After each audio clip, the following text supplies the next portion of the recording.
এইখানে দেবাশিস ব্যানার্জি বলে তো আলাদা করে ভোট করা যায় না।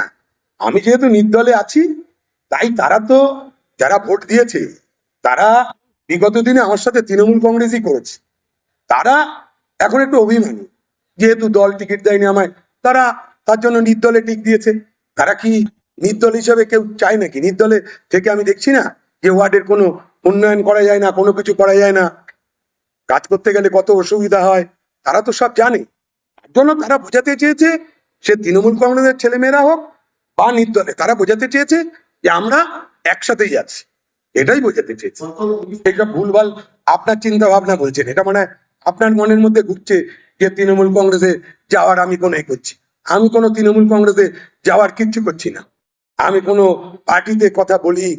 আমি বলেছি যে আমি একটা সময় বলেছিলাম বারবার আমার মন্ত্রীকে যে আমায় জয়েন করানোর জন্য, তখন আমাকে বিভিন্ন জায়গার থেকে ব্যঙ্গ করে বলা হয়েছে এত তারা কেন, কি অসুবিধা, আমার ওয়ার্ডে কাজ করতে পারছি না, এই সমস্যা হচ্ছে। তারা নানান সময় ব্যঙ্গ করেছে সবাই। তারা কেউ কোনো জায়গায় আপনি দেখাতে পারবেন না যে আমাদের জয়েন করানোর জন্য তারা কোনো দলের কাছে কোনো প্রস্তাব এনেছে, কোনো কিছু করেছে, কোনো বাইট দিয়েছে, কিচ্ছু না। তারা হঠাৎ করে এখন কদিন আগে পার্থ ভৌমিক আমাকে ফোন করে বললো 4 মাস আগে যে লোকসভার পরে তোমায় জয়েন করাবো, হঠাৎ আবার বলছে যে না, দলে হঠাৎ পতাকা দিয়ে দিচ্ছে। আমি তো তখনও বলেছি, এখনো বলছি, এলাকার মানুষের কথাই করবো, দেখবো আমি কি বলে। কোন দলে? পার্টির লোকেরা বলুক। আপনি কি তৃণমূলের প্রতিনিধি? আপনি কি তৃণমূলের কোনো প্রপোজাল নিয়ে এসছেন? পার্টির থেকে দেখি প্রপোজাল আসুক, দলের পাড়ার লোকেরা কি বলে দেখবো। নির্দলে যারা ভোট দিয়েছে বা তৃণমূলে যারা ভোট দিয়েছে, তাদের যে যেই জায়গায় তারা মন্তব্য লিখেছে, দেখবেন তার মধ্যে লিখেছে সব বেশিরভাগই তৃণমূলে এবং নির্দলেও। নির্দলে যে অনেক বেশি ভোট পড়েছে বলছেন, সেটা ঠিক, কিন্তু তৃণমূলে আর নির্দলে এটার কিন্তু সেরকম একটা তফাৎ নেই। কেননা এদের দুজনের বক্তব্যই এক। বক্তব্যের মধ্যে কিন্তু ওরা লিখেছে, বক্তব্যগুলো আপনাদের কাছে আছে, বক্তব্যের মধ্যে ওরা লিখেছে যে আমরা একসাথে আছি। অর্থাৎ আমরা যেটা সিদ্ধান্ত নেব, আমরা যে একটা কোর কমিটি আছে আমাদের ওয়ার্ডে, তারা মিলে যেই সিদ্ধান্তই নেব, তারা সেই সিদ্ধান্তে থাকবে। এটা কিন্তু আমাদের ওয়ার্ডের লোকরা বারবার প্রমাণ দিয়েছে। নির্দলে আমি যখন ছিলাম তখন তো তৃণমূলের ক্যান্ডিডেটও ছিল, সিপিএম এর ক্যান্ডিডেটও ছিল, বিজেপির ক্যান্ডিডেটও ছিল, কংগ্রেস ক্যান্ডিডেটও ছিল। নির্দলে তাহলে 96% আমি ভোট পেয়েছিলাম। এলাকার সব লোক কি রাতারাতি নির্দল হয়ে গেছে? নির্দল বলে কোনো দল হয়? তারাও কিন্তু একটা পার্টির সমর্থক, কিন্তু তারা মনে করেছে আমার মতন একটা কর্মী দিয়ে তারা এলাকায় কাজ করতে পারবে, এলাকার মানুষের মুখে হাসি ফোটাতে পারবে, তাই তারা আমায় চয়েস করেছে। আমি তাদের কাছে কৃতজ্ঞ। এই 96% মানুষ কি পার্টি করে না? এই 96% মানুষ কি নির্দল? একদমই না। তারা কোনো না কোনো রাজনৈতিক দল করে, বিশেষ করে তৃণমূল তো করে। তারপরে বামপন্থী, কেউ কেউ বিজেপি, কেউ কংগ্রেস, কেউ সিপিএম, তারা ভোট দিয়েছে। 96% তাই ভোট পেয়েছি। আমি নিজে পার হতে পারি কিনা, আমার পায়ে ব্যথা, আমি নিজে পার হতে পারি কিনা তাই জানি না। আমার হাত ধরে কেন পার হবে? আমার হাত ধরে কিচ্ছু পার হতে হবে না। আমাদের ওয়ার্ডে যে দলকে সমর্থন করবে সে সবচেয়ে বেশি ভোটে জিতবে। আমি তো আশা করছিলাম যে 2 মাস, 3 মাস, 4 মাস, 5 মাস, 6 মাস, 8 মাস, 10 মাস, 1 বছর, 1.5 বছর, 2 বছর, পার্থদা জেলে যাওয়ার পর, সবকিছু হয়ে যাওয়ার পর জয়েন করবে। হঠাৎ করে আমাকে তো পার্থ ভৌমিক বলেও দিল যে তোমাকে লোকসভার পরে জয়েন করানো হবে 6 মাস আগে।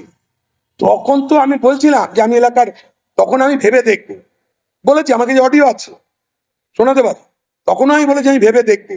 তা হঠাৎ করে রবীন্দ্র ভবনে লাগিয়ে দিল। আমি তো আগেও বলেছি যে এলাকার লোকের কনসেন্ট ছাড়া জয়েন করবো, এখনো তো বলছি তাই। এলাকার লোক দেখলেন তো যে বেশিরভাগ মানুষই বলেছে দাদা তোমার সাথে আছে।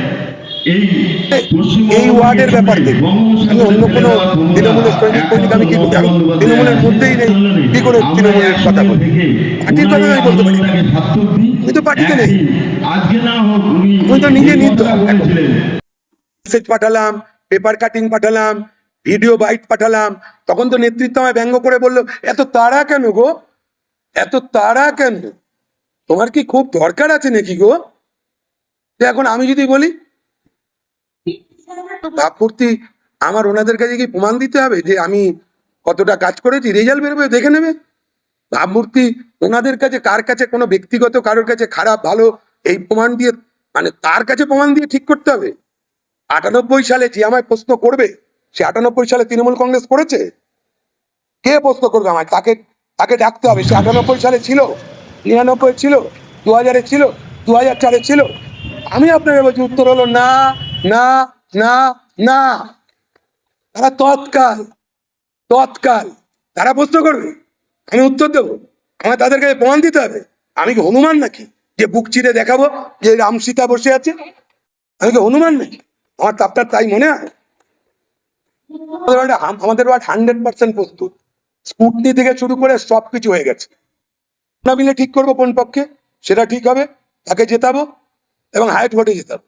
যে তৃণমূল, ব্যাক বেঞ্চের তৃণমূল, পিছিয়ে পড়া তৃণমূল, মানে নতুন যারা, তাদের মতন বুদ্ধি বা পড়াশোনা আর চৌকস যেটা বলে মানে চতুর, আমি অতটা না।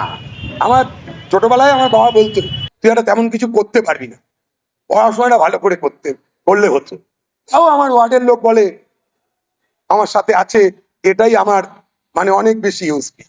আবার আবার এলাকার লোকের সাথে কথা বলি যে যাওয়া উচিত কিনা, তখন আমি এলাকার লোকের সাথে কথা বলি। একা তো যেতেই, একা আমি বলছি আমার মনের মধ্যে সবসময় তৃণমূল কংগ্রেস। আমি একা, এটা একার মন্তব্য। আমার মনের মধ্যে আমি 100% তৃণমূল কংগ্রেস। এখনো ভোট দিতে গিয়ে তৃণমূল কংগ্রেসকে ভোট দেবো আমি, কিন্তু ওয়ার্ডের দায়িত্ব নিতে গেলে ওয়ার্ডের লোকের ওপিনিয়ন নিয়ে তারপরে বক্তব্য রাখবো। তার আগে আমি বলবো না। যে বলছেন লাস্ট যদি সমস্যা হয় তখন যদি ডাকে যাবেন, আমি যাব, কিন্তু আমরা যাবে কিনা সেটা জনগণের মন্তব্য নেব। কারণ জনগণকে বারবার এরকম তাচ্ছিল্য করলে তারা বেশি দিন কিন্তু সহ্য করেন। বাকি জিনিস জনগণকে বারবার এরকম করা যায় না। আমি একটা পার্টির যেহেতু জন্মলগ্ন থেকে সৈনিক, তাই আমার এই ব্যথা সহ্য করার ক্ষমতা আছে, কিন্তু সাধারণ পাবলিকের এইটা নিয়ে ব্যথা সহ্য করার ক্ষমতা নেই, সম্ভব না। এতক্ষণ আপনারা দেখছিলেন নিউজ বাংলা টিভি। সঙ্গে থাকুন, দেখতে থাকুন নিউজ বাংলা টিভি।